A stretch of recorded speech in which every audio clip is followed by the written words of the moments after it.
Bismillahirrahmanirrahim. Assalamu alaikum. Farzana Shaheen from the platform of Brain Train here. Today we are going to do the fifth part of some confusing words. ऐसे अल्फाज जो बोलने में एक जैसे लगते हैं, समटाइम confusion होती है और हम उनको मुख्तलिफ अंदाज में मुख्तलिफ मानी समझ बैठते हैं. तो let's see, we try them. So these words, first of all, no. First वाला जो है ये है no. Sometimes people make the sound of K also. It's not kno, it's no. No mean. दूसरा है no. पहला भी no था, ये भी no है, लेकिन ये नहीं है. और जो पहला था वो होता है जानना. no नहीं यानी किसी चीज के लिए ना करते हैं जब हम. और तीसरा है now. ये अब. तो इनके अब मीनिंग्स और इनको सेंटेंसेस में कैसे हम यूज कर सकते हैं. Let's see. ये है no और इट मीन्स अवेयर ऑफ यानी किसी चीज के बारे में जानना. पोजेस नॉलेज किसी चीज का इल्म रखना. एक्सेप्ट यानी किसी चीज को किसी बात को एक्सेप्ट कर लेना, तस्लीम कर लेना. और बी फेमिलियर विद किसी चीज को आप जानते हैं पहले से आपने. इनके डिफरेंट यानी एक लफ्ज जो है उसके डिफरेंट मीनिंग्स हैं, एक ही मीनिंग नहीं होता.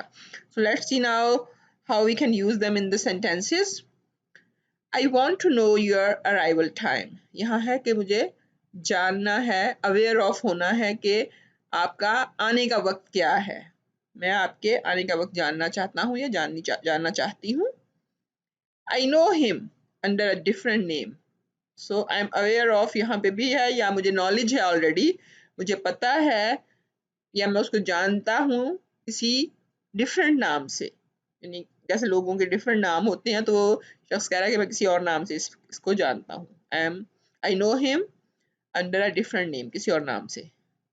We know the movie you are talking about. ये कि फेमिलियर होना किस चीज़ से, पहले से जान रहे होना. तो कि हम जो आज जिस मूवी का आप जिक्र कर रहे हैं, I know already about it, so पहले ही जानते हैं. तो इस तरह से आप इनको मुख्तलिफ मीनिंग्स में इस्तेमाल कर सकते हैं. अब ये है नो, रिफ्यूज़ल, इनकार कर देना. डिनायल भी इनकार है, रिफ्यूज मना कर देना. नेगेटिव रिस्पॉन्स किसी भी चीज़ का जब आप देते हैं जो यस नहीं होता, यस का अपोजिट जो है वो नो है. सो यहाँ पे हम इसको भी डिफरेंट वे में यूज किया है. No, I don't want any shoes.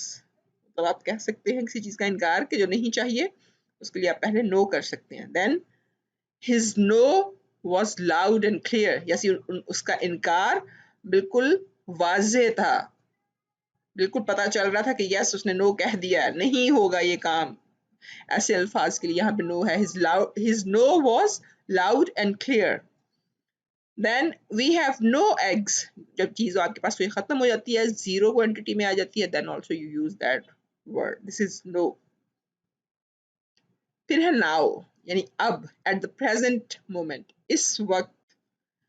दूसरा मीनिंग हो सकता है विदाउट डिले, किसी भी देर के बगैर, फौरन. नाउ अब या फिर फौरन. सो इसको सेंटेंसेस में how can we use them. Come here now, यहाँ आओ. अब अभी यानी ये बात हो रही है.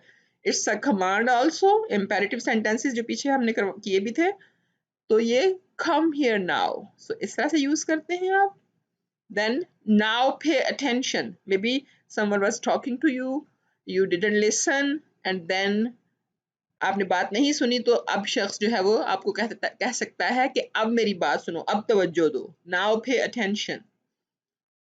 Then now is a good time to do it.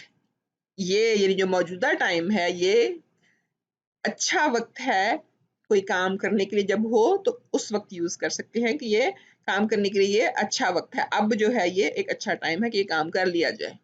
So we can do use in different ways. यानी एक लफ्ज के बहुत से मीनिंग्स होते हैं. इंग्लिश का एक लफ्ज जो है वो एक ही मीनिंग नहीं रखता. कभी ये वर्ब है, कभी नाउन है, कभी एडजेक्टिव है. सो डिफरेंट एडवर्ब्स भी हो सकते हैं. सो डिफरेंट सिचुएशंस होती हैं, तो आपको प्रॉपर्ली इस्तेमाल करना है. Then rise. Rise move upward, ऊपर उठना किसी चीज का. इंक्रीज किसी चीज का बढ़ जाना. कम टू द सरफेस यानी सतह पे आ जाना. जैसे कोई चीज़ डूब रही हो तो वो ऊपर आ जाए, वो हो सकती है गेट अप यानी उठना, जैसे आप बिस्तर से उठे हैं तो वो भी आप राइज का वर्ड वहां पे भी यूज करते हैं। मतलब है सारे जो मीनिंग्स हैं उनका सेंटेंसेस यूज करना मुश्किल है, so I am just trying 3। So first will see the value of our house rose last year. हमारे घर की वैल्यू लास्ट ईयर यानी पिछले साल बढ़ गई। तो रोज राइज की सेकंड फॉर्म है। When we are talking about last year it means past, ये पास्ट की बात हो रही है, इस वजह से सेकंड फॉर्म यूज होगी। तो यहाँ पे इंक्रीज होना, किसी चीज की वैल्यू यानी कीमत बढ़ गई, तो यहाँ पे इस तरह से हमने यूज किया है। मूव अपवर्ड के लिए हम यूज कर सकते हैं sun rises in the east, सूरज मतलब निकलता है मशरिक से, तो वहां पे राइज यूज करते हैं हम, rises. Then second is audience rose and applauded. जो ऑडियंस यानी जो सामयीन कोई प्रोग्राम देख रहे थे वो उठ के खड़े हो गए और उन्होंने तालियां बजाई, ये भी पास्ट में है इसलिए रोज फॉर्म सेकंड फॉर्म है, राइज की second form rose. Then third sentence is sales were rising after prices were lowered. जब प्राइसेस लो की गई, कम की गई, तो सेल्स बढ़ गई थी, बढ़ रही थी। तो यहाँ पे राइजिंग आईएनजी के साथ जो है वो इस्तेमाल हो रहा है कंटिन्यूस में, पास्ट कंटिन्यूस टेंस है। Sales were rising after prices were lowered. Okay, then the other word is raise. ये रेज है, रेज और राइज इन दोनों में फर्क है, क्योंकि यहाँ पे ए है तो इस तरह से नहीं सोचा जाना चाहिए कि ए है तो इसको भी हम रा करके इस तरह से यूज करें, नो।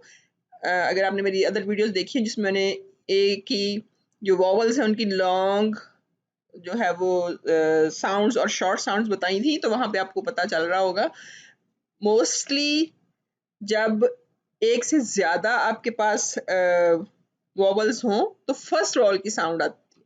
जैसे रे ए है तो अब ए की साउंड जो इसकी ओरिजिनल साउंड है वो आ रही है यहाँ पे रेज। तो इस बात को जरा अगर आप याद रखेंगे तो आज के लिए आसानी हो जाएगी।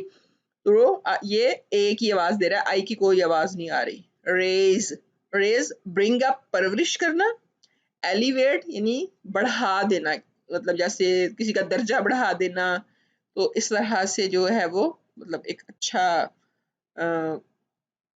पहले से ज्यादा कर देना, ठीक है। गेट अप इसमें बढ़ाने के मीनिंग्स में है, यानी जो पहले राइज था वो उठना था किसी चीज का, वो ऑटोमेटिकली कोई दूसरा शख्स कर रहा है, लेकिन रेज जो है ये आप मतलब जो पर्सन होते हैं वो कर रहे होते हैं। सो let's see the sentences. Lift भी यानी उठाने में आ गया। सो ही रेज्ड हिज चिल्ड्रन नाइसली, इन्होंने उसने अपने बच्चों की परवरिश बहुत अच्छे तरीके से की। तो ये अब कोई शख्स है जो ये कर रहा है, रेज्ड ये भी पास्ट फॉर्म में है। So then raise your hands, अपने हाथ उठाएं, यहाँ पे भी ये भी इंपेरेटिव सेंटेंस है, कमांड है।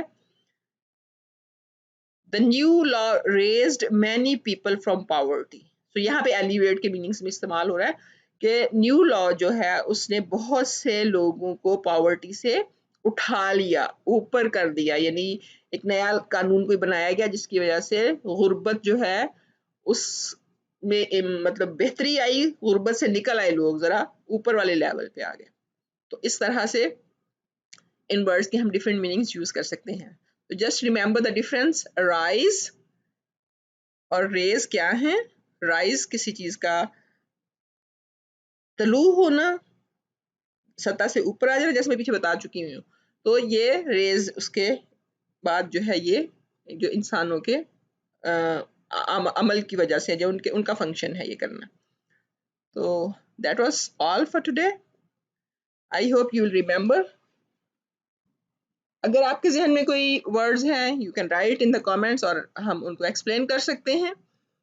तो लाइक कीजिए, शेयर कीजिए और सब्सक्राइब करना मत भूलिए, अपने दोस्तों को बताइए। Bell icon press it also. So till the next video, अल्लाह हाफिज।